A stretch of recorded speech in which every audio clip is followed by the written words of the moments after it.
एक ग्रुपको चाहिँ यता पकाइरहेछन् हाम्रो, यता चाहिँ बेलिरहेछन् रोटी, हेर्न सक्नुहुन्छ। यही हो हाम्रो शिव मन्दिर, भदनी नगरपालिका 4 बिजुलिया कैलालीमा पर्छ। हेर्न सक्नुहुन्छ यो शिव मन्दिर हो। साथीहरू आज पनि न्यू ब्लग लिएर आइसकेको छु म।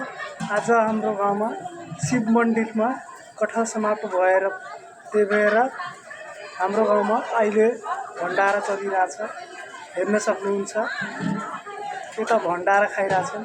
अब म देखाउन गइरहेको छु भण्डारा खाइरहेको उतातिर। अनि पुरी पनि पाकिरहेछ, उता हलुवा र के भन्छ फुलौरी पनि पाकिरहेछ। अहिले म सबै दृश्यहरू देखाउने छु म।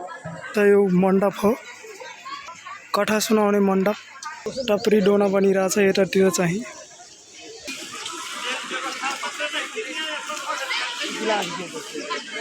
हाम्रो चाहिँ यो पर्दिछ, यता चाहिँ खाइरहेछन्, हेर्न सक्नुहुन्छ यो दृश्य हाम्रो।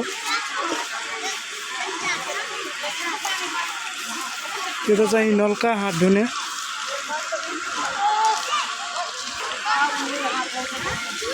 खाइरहेछन्। यता चाहिँ हाम्रो यहीँ चाहिँ खाना बसिसकेछन्, अब त्यहाँ भण्डारा।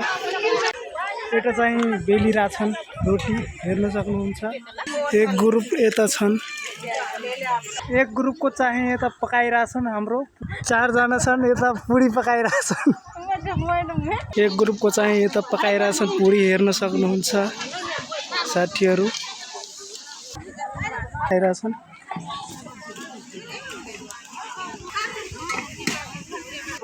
यता चाहिँ बेलिरहेछन्, कोही डल्लो बनाइरहेछन् रोटी बेल्नको लागि। एक ग्रुपको चाहिँ यता छन्। यता चाहिँ हाम्रो आर्यस युट्युबर खाइरहेछन्।